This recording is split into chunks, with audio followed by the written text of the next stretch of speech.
नमस्कार दोस्तों।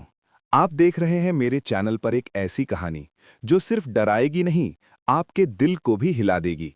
ये कहानी है एक आम टैक्सी ड्राइवर की, जो रात की सड़कों पर सवारियां नहीं बल्कि अधूरी आत्माएं ढोता है। हर रात एक नया रहस्य, एक नया दर्द और एक नया डर। क्या होता है जब आपकी गाड़ी में बैठने वाला इंसान जिंदा ना हो? क्या आप उस सफर को पूरा कर पाएंगे जहां रास्ता मौत की तरफ जाता हो? तो तैयार हो जाइए दोस्तों, एक सच्ची वाली, खौफनाक और दिल छू लेने वाली दास्तान के लिए, सिर्फ और सिर्फ मेरे चैनल डर की दास्तान पर। वीडियो को अंत तक जरूर देखना, क्योंकि अंत आपको हिला देगा। रात के ठीक 11:30 बज रहे थे। सर्द हवा मेरे चेहरे से टकरा रही थी और टैक्सी की खिड़की से आती हल्की सी सीटी जैसी आवाज मेरे दिमाग को और बेचैन कर रही थी। उस वक्त मैं रोज की तरह अपनी नाइट शिफ्ट पर था। दिन में शहर की भीड़, हॉर्न, गालियां और थकान, और रात में ये सन्नाटा जो अंदर तक छुप जाता है। मैं एक टैक्सी ड्राइवर हूं। पिछले 8 सालों से यही काम कर रहा हूं। दिन हो या रात, बारिश हो या धूप, मैं अपनी गाड़ी लेकर निकल पड़ता हूं, क्योंकि घर में बूढ़ी माँ है, छोटा भाई है और जिम्मेदारियों का बोझ है। उस रात भी सब कुछ आम दिनों जैसा ही था। मैंने आखिरी सवारी रेलवे स्टेशन पर छोड़ी थी। अब सोच रहा था कि घर लौट जाऊं या थोड़ी देर और रुककर एक दो ट्रिप और ले लूं। तभी मोबाइल पर ऐप से एक राइड की रिक्वेस्ट आई। लोकेशन थी शहर के पुराने हिस्से की। उस इलाके का नाम सुनते ही मेरा मन थोड़ा घबरा गया। वहां दिन में भीड़ रहती है, लेकिन रात में वो जगह बिल्कुल वीरान हो जाती है। टूटे हुए मकान, बंद फैक्ट्रियां और पुराने पेड़ों की लंबी लंबी परछाइयां। मन ने कहा मत जा, लेकिन पेट ने कहा जा। मैंने रिक्वेस्ट एक्सेप्ट कर ली, गाड़ी मोड़ी और उस तरफ बढ़ गया। जैसे जैसे मैं आगे बढ़ता गया, सड़कें सुनसान होती गईं। स्ट्रीट लाइट कई जगह बंद थीं, कुछ जल भी रही थीं, तो ऐसे लग रहा था जैसे कभी भी बुझ जाएंगी। रेडियो चालू किया ताकि मन हल्का रहे, लेकिन अचानक उसमें सिर्फ खरखराहट की आवाज आने लगी। मैंने बंद कर दिया। अब गाड़ी में सिर्फ इंजन की आवाज और मेरी सांसों की हल्की फूंक थी। लोकेशन पर पहुंचते ही मैंने गाड़ी रोक दी। चारों तरफ अंधेरा था। कोई दुकान नहीं, कोई इंसान नहीं, बस एक पुरानी सी बिल्डिंग खड़ी थी, जिसकी दीवारों पर सीलन और काई जमी हुई थी। मैंने ऐप देखा, यही पिकअप पॉइंट था। मैंने हॉर्न बजाया, कोई जवाब नहीं। थोड़ा इंतजार किया, तभी अचानक मेरी आंख सामने खड़े एक साये पर पड़ी। एक आदमी। वो बिल्डिंग के कोने से धीरे धीरे निकलकर मेरी तरफ आ रहा था। मेरी धड़कन तेज हो गई। वो आदमी करीब आया तो मैंने देखा, उसकी उम्र करीब 50 के आसपास होगी। चेहरे पर अजीब सी थकान थी, आंखें गहरी धसी हुई, कपड़े पुराने लेकिन साफ। वो बिना कुछ बोले पीछे का दरवाजा खोलकर बैठ गया। मैंने शीशे से उसे देखा। वो सिर झुकाए बैठा था। कहाँ चलना है साहब? मैंने पूछा। कुछ सेकंड तक वो चुप रहा, फिर धीरे से बोला, शमशान घाट के पास वाली सड़क। मेरे हाथ स्टीयरिंग पर कस गए। शमशान घाट? इस वक्त? रात के 12 बजे? मैंने एक बार पीछे देखा, वो अब भी सिर झुकाए बैठा था। ठीक है, मैंने कहा, और गाड़ी आगे बढ़ा दी। रास्ता जंगल की तरफ जाता था। दोनों तरफ ऊंचे पेड़, बीच में संकरी सड़क। मोबाइल नेटवर्क भी धीरे धीरे गायब हो रहा था। मन में अजीब सा डर बैठने लगा। मैंने बात करने की कोशिश की। रात में वहां क्या काम है साहब? कोई जवाब नहीं। साहब? फिर भी चुप्पी। मैंने शीशे में देखा, वो मुझे घूर रहा था, सीधे मेरी आंखों में। उसकी आंखों में कुछ अजीब था, जैसे खालीपन। मैंने तुरंत नजर हटा ली। दिल तेजी से धड़कने लगा। अब गाड़ी की रफ्तार अपने आप धीमी हो गई थी। हवा और ठंडी लगने लगी। एक अजीब सी बदबू भी आने लगी थी, जैसे गीली मिट्टी और जले हुए लकड़ी की। बस, आगे मोड़ पर रोक देना, उसने अचानक कहा। मैं चौंक गया, क्योंकि मैंने उससे रास्ता नहीं पूछा था। फिर भी उसे पता था। मैं चुपचाप ड्राइव करता रहा। कुछ देर बाद वो मोड़ आ गया। वहां एक पुराना सा रास्ता शमशान की तरफ जाता था। चारों तरफ झाड़ियां और कंटीले पेड़। मैंने गाड़ी रोक दी। हो गया साहब। उसने दरवाजा खोला, उतरने लगा, फिर अचानक रुक गया। भैया? हाँ। तुम्हें कभी अकेलेपन से डर लगता है? उसका सवाल सुनकर मेरी रीढ़ में सहरन दौड़ गई। नहीं, मतलब कभी कभी, मैंने झूठ बोला। वो हल्का सा मुस्कुराया, लेकिन उस मुस्कान में खुशी नहीं थी, सिर्फ दर्द था। जल्दी ही लगेगा, वो बोला, फिर उतरकर अंधेरे में गायब हो गया। मैंने राहत की सांस ली। अजीब आदमी था, मैंने खुद से कहा। ऐप देखा, पेमेंट पेंडिंग दिखा रहा था। मैंने इंतजार किया। 1 मिनट, 2 मिनट, 3 मिनट, कोई पेमेंट नहीं। कमाल है, मैं बड़बड़ाया। मैंने पीछे की सीट देखी। वहां कुछ पड़ा था, एक पुराना सा लॉकेट, जंग लगा हुआ। मैंने उसे उठाया। अजीब बात यह थी कि वो ठंडा नहीं था, बल्कि थोड़ा गर्म था, जैसे अभी अभी किसी ने पहना हो। मैंने उसे डैशबोर्ड पर रख दिया और गाड़ी वापस मोड़ ली। लेकिन जैसे ही मैंने रिवर्स लगाया, मेरी नज़र शीशे में पड़ी। पीछे की सीट पर वो फिर से बैठा था, बिल्कुल पहले वाली जगह पर, सिर झुकाए। मेरे हाथ से स्टीयरिंग छूटते छूटते बचा। ये कैसे? मेरे मुंह से आवाज नहीं निकली। मैंने धीरे से कहा, साहब, आप तो उतर गए थे। उसने सिर उठाया, धीरे से मुस्कुराया और बोला, मैं कभी उतरा ही नहीं था। उसकी आंखें अब काली लग रही थीं, पूरी तरह काली। उस पल मुझे एहसास हुआ, ये रात मेरी जिंदगी की सबसे डरावनी रात बनने वाली है, और ये तो बस शुरुआत थी। मेरे पूरे शरीर में जैसे बिजली दौड़ गई थी। पीछे की सीट पर बैठे उस आदमी को देखकर मेरी सांस अटक गई। दिल इतनी जोर से धड़क रहा था कि लग रहा था अभी सीने से बाहर निकल आएगा। ये मजाक मत करो साहब, मेरे मुंह से कांपती हुई आवाज निकली। लेकिन वो चुप था, सिर झुकाए बैठा था, बिल्कुल पहले की तरह। मैंने 2 बार पलकें झपकी, सोचा शायद आंखों का धोखा हो, लेकिन नहीं, वो वहीं था। मैंने तुम्हें उतरते देखा था, मैंने खुद से बुदबुदाया। मेरे हाथ कांप रहे थे। मैंने गाड़ी आगे बढ़ा दी। उस सुनसान जगह पर रुकने की हिम्मत मुझमें नहीं थी। बस यही चाहता था कि किसी तरह यहां से निकल जाऊं। सड़क और भी ज्यादा अंधेरी होती जा रही थी। स्ट्रीट लाइट अब बिल्कुल नहीं थी, सिर्फ हेडलाइट की रोशनी में आगे का रास्ता दिख रहा था, और उस रोशनी में पेड़ों की परछाइयां ऐसे हिल रही थीं जैसे कोई मुझे पकड़ने दौड़ रहा हो। कहाँ चलना है अब? मैंने डरते हुए पूछा। कोई जवाब नहीं, सिर्फ गाड़ी के अंदर एक अजीब सी ठंड फैलती जा रही थी। ऐसा लग रहा था जैसे एसी अपने आप फुल पर चल गया हो, जबकि मैंने एसी बंद रखा था। मेरी उंगलियां जमने लगी। मैंने शीशे में देखा, वो अब मेरी तरफ नहीं देख रहा था। वो खिड़की से बाहर घूर रहा था, बिल्कुल ऐसे जैसे किसी को ढूंढ रहा हो। साहब, कुछ तो बोलिए। इस बार उसने बहुत धीरे से जवाब दिया। घर। कहाँ? मैंने जल्दी से पूछा। जहां से मैं कभी लौटा ही नहीं था। उसकी आवाज में अजीब सी गूंज थी, जैसे एक साथ कई लोग बोल रहे हों। मेरे गले में सूखापन आ गया। आप ठीक तो है ना? मैंने डर छुपाने की कोशिश की। वो हंसा, लेकिन वो हंसी, वो किसी इंसान की नहीं थी। वो ऐसी थी जैसे सूखी लकड़ी टूटने की आवाज। मैं बहुत पहले ठीक होना बंद कर चुका हूं, उसने कहा। अब मुझे यकीन होने लगा था, ये आदमी कुछ भी नॉर्मल नहीं है। मैंने गाड़ी शहर की तरफ मोड़ने की कोशिश की, लेकिन जैसे ही मैंने स्टीयरिंग घुमाया, वो अपने आप सीधा हो गया। मैंने घबराकर ब्रेक मारा। गाड़ी झटके से रुकी। ये क्या हो रहा है? मैं लगभग रो पड़ा। पीछे से उसकी आवाज आई, रास्ता मत बदलो। क्यों? मैंने कांपते हुए पूछा। क्योंकि यही आखिरी रास्ता है। मेरे हाथ पैर सुन्न पड़ गए। अब मैं आंखें बंद करके भगवान का नाम लेना शुरू कर दिया। हनुमान चालीसा की लाइनें अपने आप मुंह से निकलने लगी। तभी अचानक गाड़ी का रेडियो अपने आप चालू हो गया। तेज खरखराहट, फिर एक आवाज, रात के 12 बज चुके हैं। मैंने चौंक कर रेडियो देखा। मेरे पास घड़ी नहीं थी, फिर इसे कैसी पता? आवाज फिर आई, आज अमावस्या है। मेरे दिल की धड़कन रुक सी गई। पीछे बैठा आदमी धीरे धीरे सीधा बैठ गया। अब वो मेरे बहुत पास था। मैं उसकी ठंडी सांस अपने गर्दन पर महसूस कर सकता था। आज ही मैं मरा था, उसने फुसफुसाकर कहा। 20 साल पहले। मेरे हाथ कांपते हुए स्टीयरिंग पर जमे थे। कैसे? मैंने हिम्मत करके पूछा।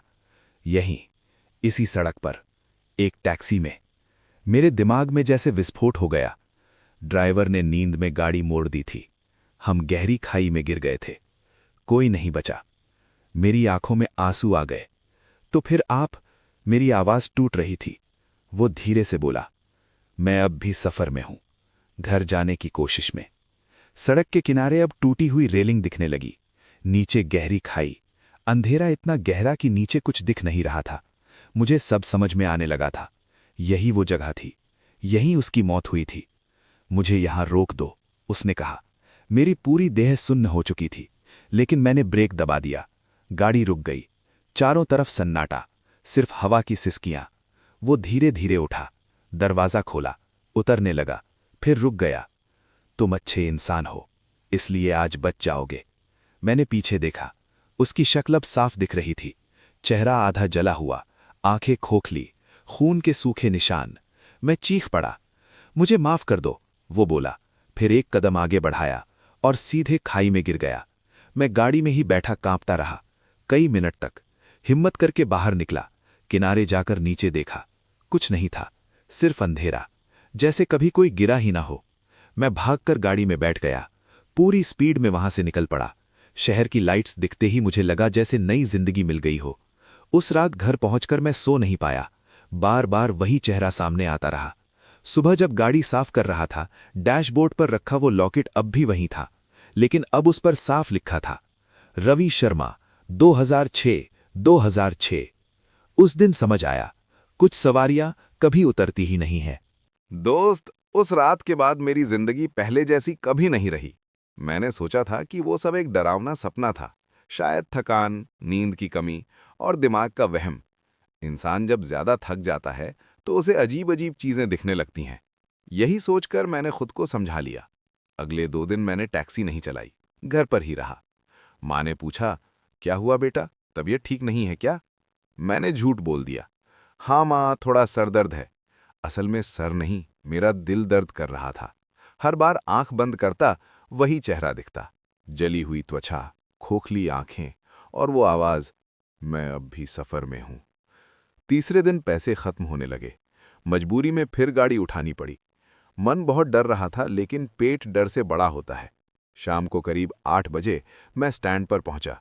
बाकी ड्राइवर हंस बोल रहे थे, चाय पी रहे थे। सब कुछ बिल्कुल नॉर्मल था, जैसे मेरे साथ कुछ हुआ ही ना हो। मैं भी उनके पास बैठ गया। क्या बात है यार, 2 दिन से गायब था? रमेश ने पूछा। बस थोड़ा बीमार था, मैंने टाल दिया। मैं किसी को सच नहीं बता सकता था। कौन यकीन करता, सब मुझे पागल समझ लेते।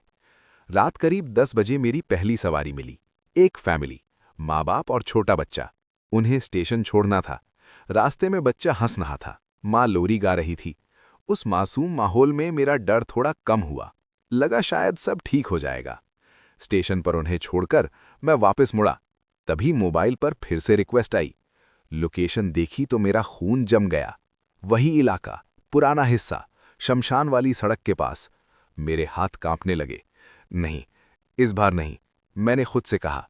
मैंने कैंसिल करने की कोशिश की, लेकिन नेटवर्क चला गया, स्क्रीन फ्रीज हो गई और अपने आप राइड एक्सेप्टेड दिखा दिया।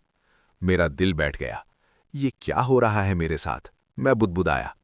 मजबूरी में मुझे जाना पड़ा। जैसे जैसे मैं उस इलाके की तरफ बढ़ रहा था, हवा भारी होती जा रही थी। रेडियो फिर से खराब होने लगा, लाइट्स झपकने लगी। मेरे दिमाग में बार बार वही रात घूम रही थी। अगर फिर वही हुआ तो? अगर इस बार मैं वापस नहीं आया तो? लोकेशन पर पहुंचा। वही पुरानी बिल्डिंग, वही सन्नाटा, वही अंधेरा। मैंने गाड़ी रोक दी। दिल इतनी तेज धड़क रहा था कि कानों में आवाज गूंज रही थी। इस बार मैंने हॉर्न नहीं बजाया, बस बैठा रहा। 5 मिनट, 10 मिनट, कोई नहीं आया। मैंने राहत की सांस ली। शायद सिस्टम की गलती थी, मैंने सोचा। मैंने गाड़ी स्टार्ट की। जैसे ही आगे बढ़ाने लगा, पीछे का दरवाजा अपने आप खुल गया। धड़ाम! मैं उछल पड़ा। धीरे धीरे किसी के बैठने की आवाज आई। सीट दबने लगी। मेरे रोंगटे खड़े हो गए। मैंने पीछे देखने की हिम्मत नहीं की। कहाँ जाना है? मैंने कांपती आवाज में पूछा। इस बार आवाज अलग थी, पहले वाले आदमी जैसी नहीं। ये आवाज किसी और की थी, एक औरत की, बहुत धीमी, बहुत दुखी। अस्पताल, उसने कहा, पुराना सिविल अस्पताल। मैंने शीशे में झांका। पीछे एक औरत बैठी थी, सफेद साड़ी, बाल खुले हुए, चेहरा पीला, आंखों के नीचे काले घेरे। वो मेरी तरफ नहीं देख रही थी, खिड़की से बाहर देख रही थी। मैंने गाड़ी चला दी। रास्ते में सन्नाटा था, ना उसने कुछ बोला, ना मैंने। लेकिन मुझे लगातार ऐसा लग रहा था कोई मुझे देख रहा है। मेरी गर्दन के पीछे जलन सी हो रही थी। आप ठीक तो है ना? मैंने पूछा। कुछ देर चुप्पी। फिर उसने कहा, मेरे बच्चे को बचा लो। मैं चौंक गया। क्या? वो अभी भी अंदर फंसा है? कहाँ? मैंने पूछा। उसी अस्पताल में। अब मुझे समझ आने लगा, ये भी मेरे जैसे ही किसी अधूरी कहानी का हिस्सा है। मेरी सांसें तेज हो गईं। आपका बच्चा कहाँ है? मैंने हिम्मत करके पूछा। उसने धीरे से मेरी तरफ देखा, पहली बार। उसकी आंखों में आंसू नहीं थे, खून था, लाल, गाढ़ा। वो जल गया था, उसने कहा। मेरे साथ। मेरे हाथ से स्टीयरिंग फिसलते फिसलते बचा। अस्पताल में आग लगी थी, हम दोनों मर गए थे। लेकिन मेरा बेटा अब भी वहीं है, रोता रहता है। अब मुझे साफ समझ आ गया था कि मेरी टैक्सी अब सिर्फ लोगों को नहीं उठाती, ये आत्माओं का रास्ता बन चुकी है, जो अधूरी रह गई हैं, जो घर नहीं जा पाईं, जो न्याय नहीं पा सकीं। मैं पसीने से भीग चुका था। मैं आपकी मदद कैसे कर सकता हूं? मैंने डरते हुए पूछा। उसने बहुत धीरे से कहा, मुझे वहां ले चलो, आज आखिरी रात है। और तभी मुझे दूर से वो पुराना अस्पताल दिखने लगा, जला हुआ, टूटा हुआ, अंधेरे में डूबा हुआ। और मेरी किस्मत एक बार फिर मुझे मौत के दरवाजे पर ले जा रही थी। पुराना सिविल अस्पताल दूर से ही किसी भूतिया महल जैसा लग रहा था। उसकी टूटी हुई खिड़कियां ऐसे घूर रही थीं जैसे सैकड़ों आंखें मुझे देख रही हों। जली हुई दीवारों पर अब भी काले धुएं के निशान थे। हवा में अजीब सी बदबू थी, जली हुई दवा, प्लास्टिक और सड़ी हुई यादों की। मेरे हाथ कांप रहे थे, फिर भी मैंने गाड़ी गेट के सामने रोक दी। यही है, पीछे से उसकी धीमी आवाज आई। मेरी हिम्मत जवाब दे रही थी। अंदर अंदर तो कोई नहीं रहता अब, मैंने डरते हुए कहा। वो रहता है, मेरा बेटा। गेट आधा टूटा हुआ था, लोहे की जाली जंग खा चुकी थी। मैंने हेडलाइट जलाई। अंदर लंबा सा कॉरिडोर दिख रहा था, हर तरफ अंधेरा। कुछ खिड़कियों से चांदनी अंदर आ रही थी, ऐसी लग रही थी जैसे सफेद लाशें जमीन पर पड़ी हों। मैं अंदर नहीं जा सकता, मैंने कहा। प्लीज, उसने पहली बार गिड़गिड़ाकर कहा। अगर आज नहीं तो कभी नहीं। मेरे सीने में कुछ टूट गया, शायद डर से ज्यादा दया हावी हो गई। मैंने गाड़ी पार्क की, धीरे से उतरा। पहली बार पीछे मुड़कर उसे ठीक से देखा। अब उसका चेहरा और भी डरावना लग रहा था। जली हुई त्वचा, कुछ जगहों पर हड्डी झलक रही थी, लेकिन उसकी आंखों में सिर्फ एक मां का दर्द था। चलो, मैंने भारी मन से कहा। हम दोनों अंदर चले गए। मेरे मोबाइल की टॉर्च ही हमारी एकमात्र रोशनी थी। हर कदम पर कांच के टुकड़े चुभ रहे थे। कभी कभी लगता जैसे कोई पीछे से चल रहा है, लेकिन मुड़कर देखता तो कोई नहीं। वो दूसरी मंजिल पर है, उसने कहा। सीढ़ियां जली हुई थीं, रेलिंग टूटी हुई। हर स्टेप पर डर लग रहा था कि कहीं टूट न जाए। ऊपर पहुंचकर एक लंबा सा वार्ड दिखा, बिस्तर जले हुए, पर्दे काले, दवाइयों की शीशियां टूटी हुई। तभी अचानक हमें किसी के रोने की आवाज सुनाई दी, एक बच्चे की, बहुत धीमी लेकिन साफ। मां, मां। मेरे पैरों तले जमीन खिसक गई। वो है, वो औरत रो पड़ी। हम आवाज की तरफ बढ़े। वार्ड के आखिरी कमरे में दरवाजा आधा खुला था, अंदर अंधेरा था। मैंने टॉर्च अंदर मारी और जो देखा, मेरा खून जम गया। एक छोटा सा बच्चा, करीब 5 साल का, जला हुआ शरीर, आधी खाल उखड़ी हुई, लेकिन वो जिंदा था, या ऐसा लग रहा था। वो कोने में बैठा रो रहा था। मां, मां, वो फिर बोला। औरत दौड़कर उसके पास गई। बेटा, वो चिल्लाई। लेकिन जैसे ही उसने उसे छूने की कोशिश की, उसका हाथ आर पार निकल गया। वो बच्चा अचानक मेरी तरफ देखने लगा। उसकी आंखें भी लाल थीं, बिल्कुल मां जैसी। आप कौन हो? उसने पूछा। उसकी आवाज दिल तोड़ देने वाली थी। मैं ड्राइवर हूं, मैं हकलाया। ये तुम्हारी मां है?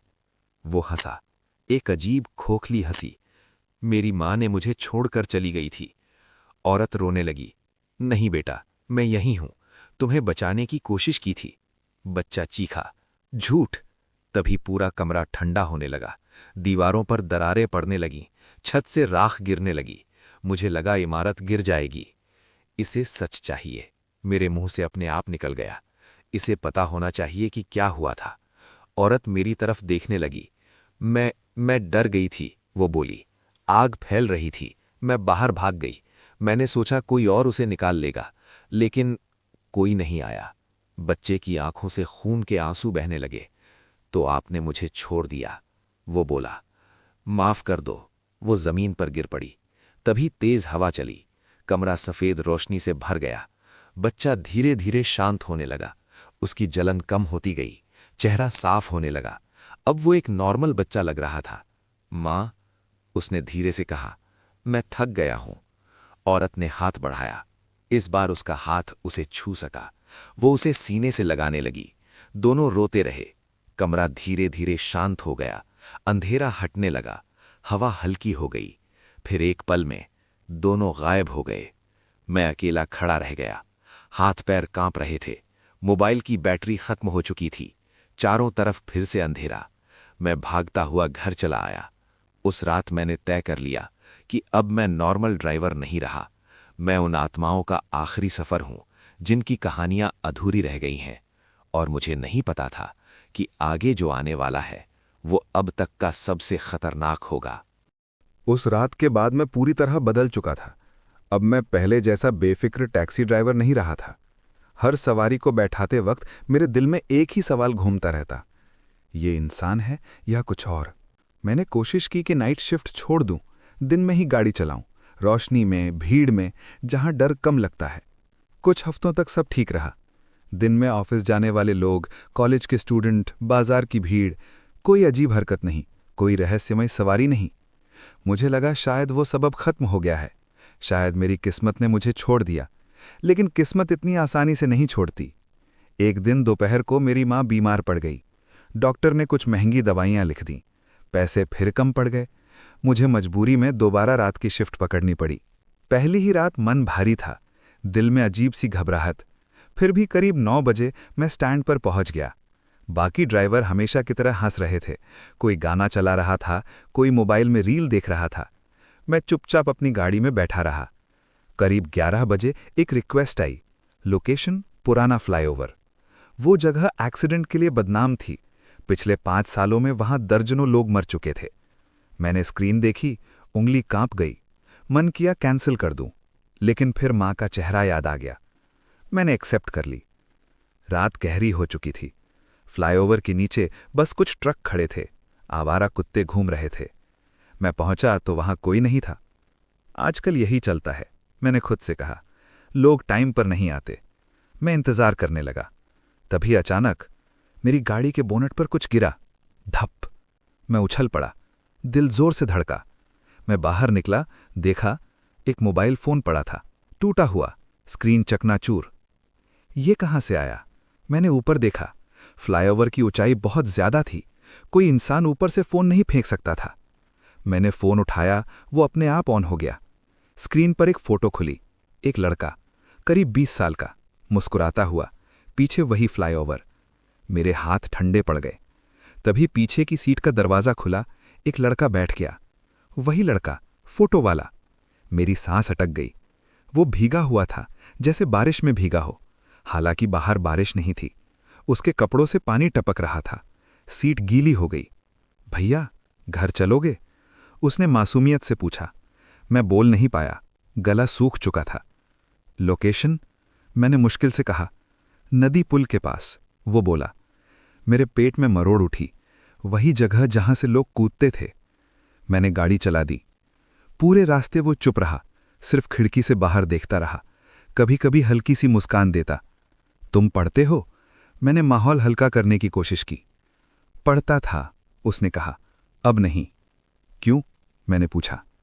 क्योंकि मैं फेल हो गया था। सब हंसते थे, पापा ने भी। उसकी आवाज़ भारी हो गई। उस दिन मैं बहुत रोया था। फिर यहां आ गया। मेरे हाथ कांपने लगे। मतलब? मैंने पूछा। वो मेरी तरफ देखने लगा। उसकी आंखों में पानी नहीं था, सिर्फ खालीपन था। मैं कूद गया था, उसने कहा, इसी पुल से। मेरे गले में कुछ अटक गया। तो फिर अब? मैंने डरते हुए पूछा। मैं रोज यही सफर करता हूं, घर से पुल तक और वापस, क्योंकि मुझे समझ नहीं आ रहा मैंने ऐसा क्यों किया। गाड़ी धीरे धीरे पुल के पास पहुंच रही थी। नीचे काली नदी बह रही थी। हवा ठंडी हो गई। फोन अचानक बज उठा। वही टूटा हुआ फोन, मेरी जेब में रखा था। मैंने निकाला, स्क्रीन पर लिखा था, मॉम कॉलिंग। मेरी आंखें भर आईं। ये कैसे? मैंने कहा। उसने उदास होकर मुस्कुराया। माँ आज भी इंतजार करती है, रोज कॉल करती है, लेकिन मैं उठा नहीं पाता। मेरे सीने में दर्द होने लगा। भैया, क्या मैं बुरा बेटा था? उसने मासूमियत से पूछा। मेरी आंखों से आंसू निकल आए। नहीं, मैंने कहा, तू कमजोर था, लेकिन बुरा नहीं। वो पहली बार सच में मुस्कुराया।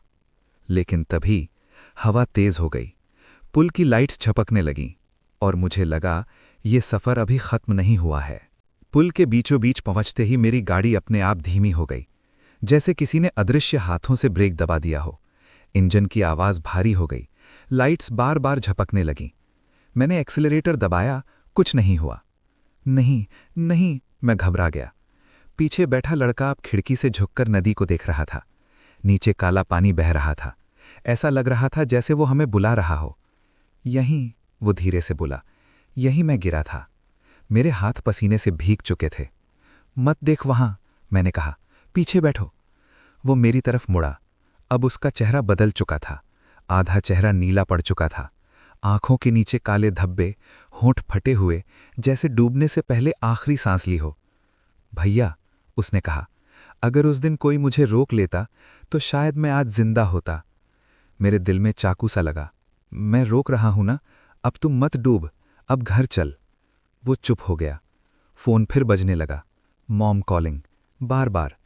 मैंने कांपते हाथों से फोन उठाया। हेलो, मैंने कहा। उधर से रोने की आवाज आई। बेटा, कहाँ हो? एक टूटी हुई आवाज।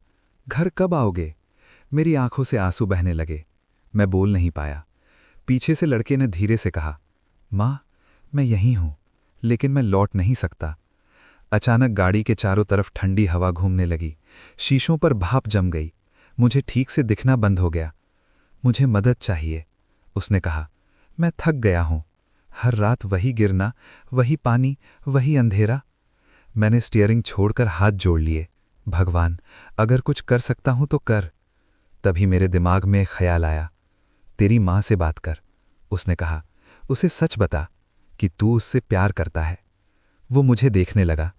वो सुनेगी? उसने पूछा। हाँ, माँ कभी अपने बच्चे की आवाज़ अनसुनी नहीं करती। मैंने फ़ोन उसके हाथ में दिया। पहली बार उसने किसी चीज़ को छू पाया। फ़ोन उसकी हथेली में चमकने लगा। माँ, उसने कांपते हुए कहा, मुझे माफ़ कर दो। मैं कमज़ोर पड़ गया, लेकिन मैंने तुम्हें कभी छोड़ना नहीं चाहा। उधर से जोर की सिसकी आई। बेटा, तू लौट आ।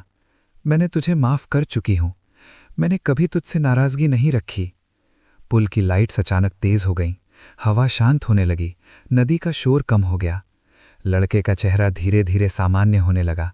नीलापन मिटने लगा। वो अब वैसा ही लग रहा था जैसा फोटो में था, मुस्कुराता हुआ। धन्यवाद भैया, उसने कहा। आज पहली बार मुझे हल्का लग रहा है। उसका शरीर हल्की रोशनी में बदलने लगा, जैसे धुंध।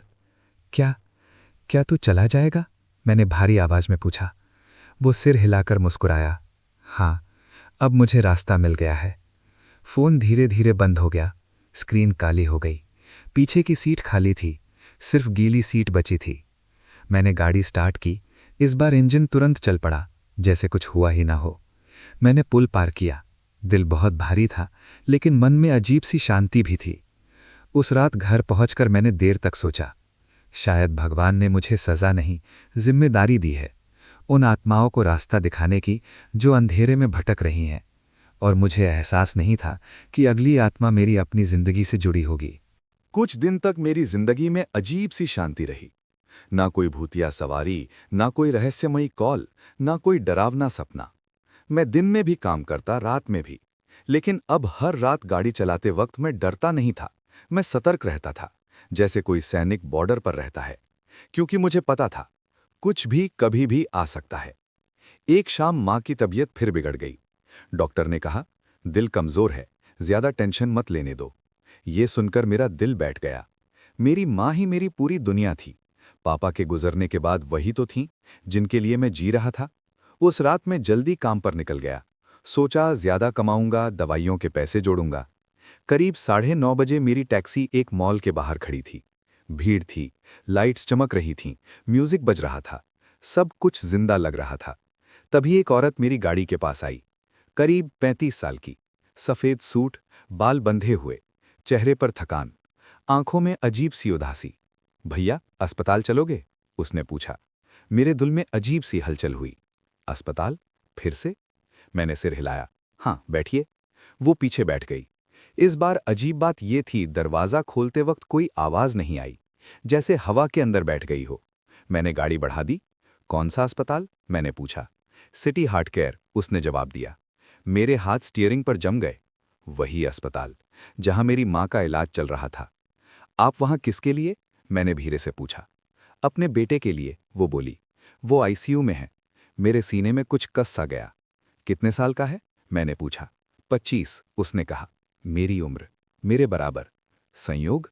या फिर? मैंने शीशे में देखा। वो खिड़की से बाहर देख रही थी। उसका चेहरा शीशे में ठीक से दिख नहीं रहा था, जैसे धुंध में छुपा हो। आप बहुत परेशान लग रही हैं, मैंने कहा। हाँ, उसने हल्की आवाज में कहा, क्योंकि मैंने उसे अकेला छोड़ दिया था जब उसे मेरी जरूरत थी। मेरे हाथ कांपने लगे। मुझे मां की याद आ गई। अगर मैं कभी उसे अकेला छोड़ दूं तो? क्या हुआ था? मैंने पूछा। हम लड़ पड़े थे, उसने कहा, छोटी सी बात पर।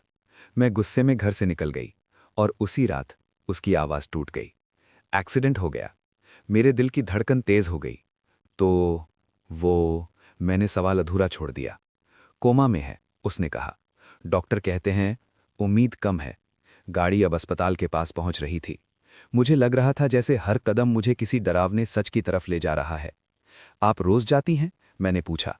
हाँ, वो बोली, लेकिन आज मैं देर कर रही हूं। मुझे डर लग रहा है। मैंने उसे हिम्मत देने की कोशिश की। सब ठीक हो जाएगा, मैंने कहा। भगवान पर भरोसा रखो। वो पहली बार मेरी तरफ मुड़ी, और जो मैंने देखा, मेरे पैरों तले जमीन खिसक गई। उसका चेहरा मेरी मां जैसा था, बिल्कुल। आंखें, नाक, माथा, सब कुछ जैसे मैं अपनी मां को पीछे बैठा देख रहा हूं। मां? मेरे मुंह से निकल गया। वो मुस्कुराई, लेकिन उस मुस्कान में दर्द था। हाँ बेटा, मैं ही हूं, उसने कहा। मेरी आंखों के आगे अंधेरा छा गया। स्टीयरिंग मेरे हाथ से छूट गया। ये कैसे? मैं कांपने लगा।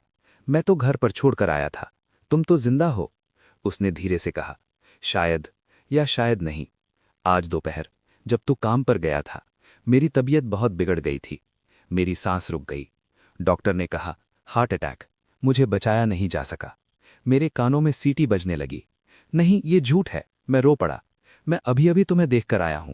तुम बात कर रही थी, हंस रही थी। वो सब? उसने मेरी तरफ देखा।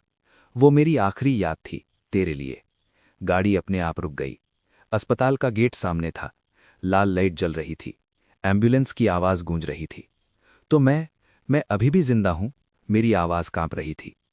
तू अभी भी जिंदा है, वो बोली, लेकिन बहुत देर करने वाला है। अगर अभी अंदर नहीं गया तो अपने भाई को भी खो देगा, और मुझे भी। मेरे दिमाग में विस्फोट हो गया। भाई? मेरा भाई? मैंने हड़बड़ाकर पूछा। वो यहां है। वो धीरे से सिर हिलाने लगी। एक्सीडेंट में घायल हुआ था। तुझे बताने की हिम्मत नहीं हुई। मेरी पूरी दुनिया घूमने लगी। मैंने ब्रेक लगाया, दरवाजा खोला, भागने ही वाला था, तभी पीछे से उसकी आखिरी आवाज आई। बेटा, इस बार मुझे अकेला मत छोड़ना। मेरे पैरों में जैसे जान ही नहीं बची थी। दरवाजा खोलकर बाहर निकला तो ऐसा लगा जैसे जमीन हिल रही हो। सिर चकरा रहा था। कानों में मां की वही आवाज गूंज रही थी, इस बार मुझे अकेला मत छोड़ना। मैं भागते हुए अस्पताल के अंदर घुस गया।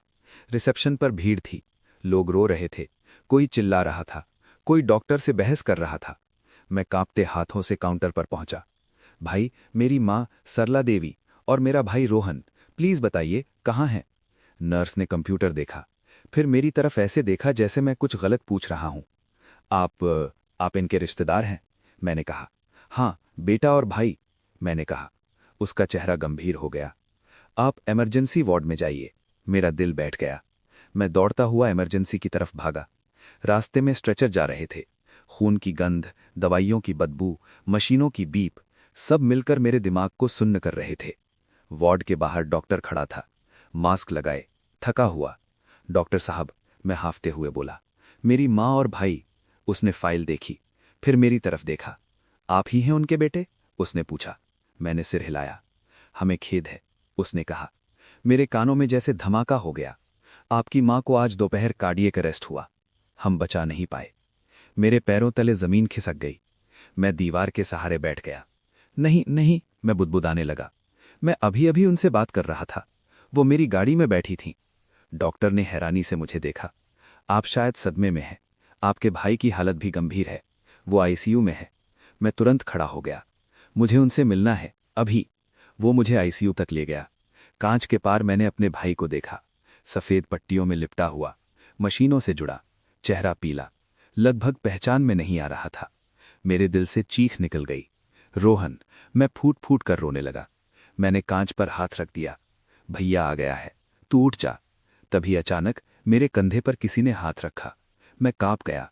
पीछे मुड़ा, माँ खड़ी थी। वही सफ़ेद सूट, वही उदास आंखें, लेकिन अब वो थोड़ी चमक रही थी, जैसे रोशनी से बनी हो। रो मत बेटा, उसने धीरे से कहा। तू मजबूत है, तेरे भाई को तेरी जरूरत है। लेकिन आप, मैं हकलाया। आप तो। हाँ, वो मुस्कुराई। मेरा वक्त पूरा हो गया, लेकिन तेरा और रोहन का नहीं। मेरी आंखों से आंसू रुक ही नहीं रहे थे। मैं कुछ नहीं कर पाया माँ, मैंने कहा।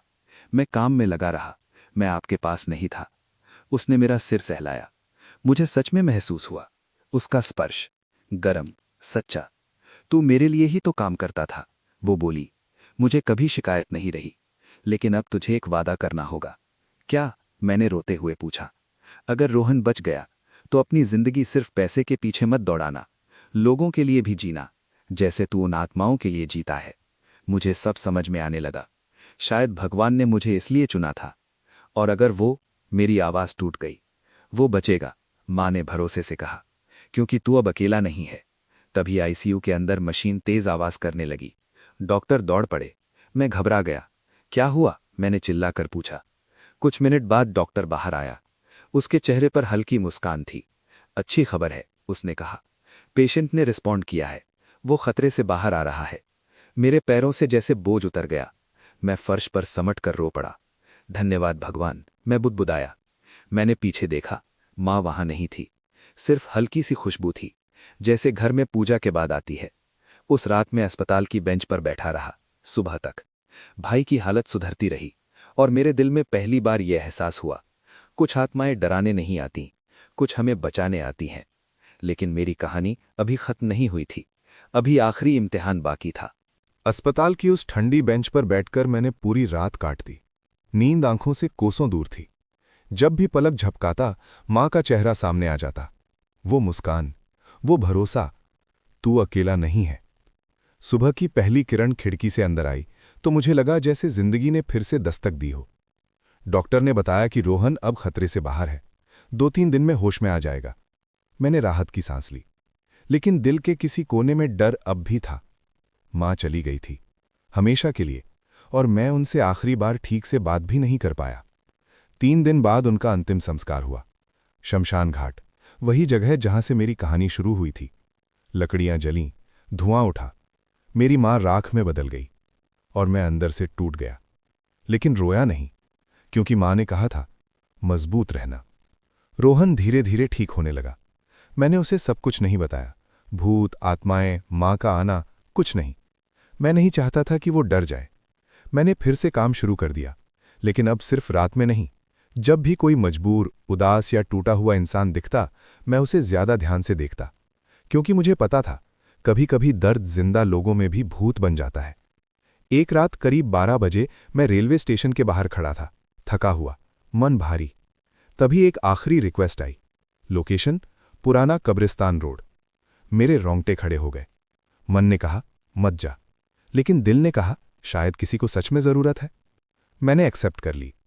रास्ता सुनसान था, दोनों तरफ पुराने पेड़, कब्रिस्तान की दीवारें, कुछ टूटे हुए कब्र, हवा में सड़ांध और अगरबत्ती की मिलीजुली गंध। मैं रुका। काफी देर तक कोई नहीं आया। फिर अचानक एक बूढ़ा आदमी सामने खड़ा था। मैंने ध्यान ही नहीं दिया कि वो आया कैसे। सफेद कपड़े, सिर पर टोपी, आंखें बहुत गहरी, चेहरे पर सैकड़ों झुर्रियां। वो धीरे से पीछे बैठ गया। कहाँ जाना है बाबा? मैंने पूछा। घर, उसने कहा, लेकिन रास्ता भूल गया हूं। मेरे दिल में कुछ हिला। कहाँ है आपका घर? बहुत दूर, वो बोला, जहां मेरी बेटी इंतजार करती है। मैंने गाड़ी चला दी। रास्ते में उसने अपनी कहानी सुनानी शुरू की। मैं कभी पोस्टमैन था, हर घर जानता था, हर चिट्ठी पहुंचाता था, लेकिन जब मैं बूढ़ा हुआ सबने मुझे भूल दिया। बेटी भी शहर छोड़ गई, मैं उसी का इंतजार करता रहा। उसकी आवाज कांप रही थी। एक दिन कब्रिस्तान के पास बैठा था। ठंड लगी, नींद आ गई, फिर उठा ही नहीं। मेरे हाथ कस गए। तो आप? मैंने धीरे से कहा। हाँ, वो मुस्कुराया। काफी पहले चला गया, लेकिन आज पहली बार किसी ने मुझे बैठाया, बात की। मेरे सीने में दर्द हुआ। इतनी अकेली मौत। आपकी बेटी का नाम? मैंने पूछा। सुमन, उसने कहा। अब शायद वो मां बन गई होगी। उसे पता भी नहीं कि मैं कहाँ हूं। मेरे दिमाग में अचानक एक ख्याल आया, अगर मैं उसे ढूंढ दूं तो क्या आप? उसने मेरी तरफ देखा। उसकी आंखों में उम्मीद चमक उठी। क्या तू कर पाएगा बेटा? मैंने धीरे से कहा, हां बाबा, इस बार मैं किसी को अधूरा नहीं जाने दूंगा। और मुझे नहीं पता था कि ये वादा मुझे मेरी जिंदगी के सबसे बड़े सच तक ले जाएगा। उस बूढ़े की आंखों में जो उम्मीद थी वो मैंने पहले कभी नहीं देखी थी। वो उम्मीद किसी जिंदा इंसान की नहीं, बल्कि किसी ऐसे की थी जो बहुत समय से अंधेरे में भटक रहा हो। बाबा, आप घबराओ मत, मैंने धीरे से कहा। मैं आपकी बेटी को ढूंढूंगा। वो हल्के से मुस्कुराया। बस एक बार उसे देख लूं, उसने कहा। फिर मुझे कहीं नहीं जाना। मेरे सीने में कुछ टूट सा गया। मैंने गाड़ी शहर की तरफ मोड़ दी। आपका पूरा नाम? मैंने पूछा। हरिहर दास, पुराना पोस्ट ऑफिस, रामनगर। मैंने ये सब मोबाइल में नोट कर लिया। कुछ देर बाद गाड़ी अपने आप हल्की होने लगी, जैसे पीछे का वजन कम हो रहा हो। मैंने शीशे में देखा, वो धुंधला पड़ रहा था। बाबा, मैंने घबरा कर कहा। जल्दी कर बेटा, मेरा समय कम है। मैंने स्पीड बढ़ा दी। सीधे पुराने पोस्ट ऑफिस पहुंचा। रात के 2 बज रहे थे। सब बंद था, लेकिन गेट पर एक चौकीदार बैठा था। भैया, मैंने उससे बात की, यहां पहले हरिहर दास नाम का पोस्टमैन काम करता था? वो सोच में पड़ गया। हाँ, उसने कहा, बहुत साल पहले। अचानक गायब हो गया था। कहते हैं पास के कब्रिस्तान में मर गया था। मेरे रोंगटे खड़े हो गए। उसकी बेटी? मैंने जल्दी से पूछा। नाम सुमन? हाँ, चौकीदार चौका। अब पास की कॉलोनी में रहती है। शादी हो गई है उसकी। उसने मुझे पता बता दिया। मैं बिना देर किए वहां पहुंचा। एक छोटा सा घर, बाहर तुलसी का पौधा, दरवाजे पर नेम प्लेट मिसेस सुमन वर्मा। मेरी धड़कन तेज हो गई। मैंने घंटी बजाई। काफी देर बाद एक औरत निकली, करीब 40 साल की, साधारण कपड़े, आंखों में थकान। कौन? मैंने पूछा। मैं टैक्सी ड्राइवर हूं। आपके पापा हरिहर दास? उसका चेहरा सफेद पड़ गया। मेरे पापा? उसकी आवाज कांप गई। वो तो 20 साल पहले लापता हो गए थे। मैंने गहरी सांस ली। वो अब इस दुनिया में नहीं है, लेकिन आज भी आपका इंतजार कर रहे हैं। उसकी आंखों से आंसू बहने लगे। मैं बहुत ढूंढा उन्हें। वो रो पड़ी। फिर शादी हो गई, बच्चों में उलझ गई। धीरे धीरे उम्मीद खत्म हो गई। मैंने कहा, वो बस आपसे एक बार मिलना चाहते हैं, अगर आप चाहें तो। वो बिना कुछ कहे अंदर गई। थोड़ी देर बाद हाथ में एक पुरानी फोटो लेकर लौटी। एक जवान पोस्टमैन, बगल में छोटी सी बच्ची। यही है, वो रोते हुए कहा। मेरी आंखें भर आईं। कल सुबह कब्रिस्तान चलिए, मैंने कहा, जहां वो मिले थे। वो तुरंत मान गई। अगली सुबह हम कब्रिस्तान पहुंचे। सूरज निकल रहा था। हवा शांत थी। पक्षी चहचहा रहे थे। मैंने उसी जगह उसे खड़ा किया जहां पहली बार बाबा मिले थे। पापा, सुमन ने कांपती आवाज में कहा, अगर आप मुझे सुन सकते हो तो माफ कर दो। मैं आपको छोड़कर नहीं गई थी, मैं मजबूर थी। हवा अचानक तेज चली, पेड़ हिलने लगे और मेरे सामने वो बाबा खड़े थे। पहली बार पूरे साफ, शांत, मुस्कुराते हुए। सुमन ने कुछ महसूस किया। वो रोते हुए बोली, पापा। बाबा ने हाथ उठाया, आशीर्वाद देने की तरह। खुश रह बेटा, उसने कहा। अब मेरा मन भर गया। धीरे धीरे वो रोशनी में बदलने लगे और हवा में घुल गए। सब शांत हो गया। सुमन फूट फूट कर रोने लगी। मैंने उसे सहारा दिया। कुछ देर बाद वो बोली, भैया, आप फरिश्ता हो। मैं मुस्कुरा दिया। नहीं दीदी, मैं बस एक टैक्सी ड्राइवर हूं। उस दिन के बाद कोई आत्मा मेरी गाड़ी में नहीं बैठी, लेकिन आज भी जब रात को अकेले ड्राइव करता हूं तो कभी कभी शीशे में हल्की सी रोशनी दिख जाती है और मुझे लगता है मां मुझे देख रही है। वो सब आत्माएं जिन्हें मैंने रास्ता दिखाया, वो मेरे साथ हैं। मैं जिंदा हूं, मैं चल रहा हूं, और जब तक सांस है मैं किसी को भी अकेला नहीं छोड़ूंगा, क्योंकि मेरी कहानी अब सिर्फ डर की नहीं, उम्मीद की है। दोस्तों, आपने अभी जो देखा वो सिर्फ एक कहानी नहीं थी, वो एक डरावनी हकीकत थी। हर राज, हर साया, हर चीख अब सामने आ चुका है। लेकिन सवाल ये है क्या सच जानकर भी आप चैन से सो पाएंगे? जिस रास्ते पर वो चला था वहां से कोई वापस नहीं आता। फिर भी उसने हिम्मत नहीं हारी। इस खौफनाक सफर का अंत आपके दिल और दिमाग में लंबे समय तक गूंजता रहेगा। अगर आपको ये कहानी पसंद आई हो तो वीडियो को लाइक करें, चैनल को सब्सक्राइब करें और अपने दोस्तों के साथ शेयर करें, क्योंकि यहाँ हर कहानी में छिपा होता है एक नया डर, एक नई सच्चाई। मिलते हैं दोस्तों अगली डरावनी दास्तान के साथ, सिर्फ और सिर्फ मेरे चैनल डर की दास्तान पर।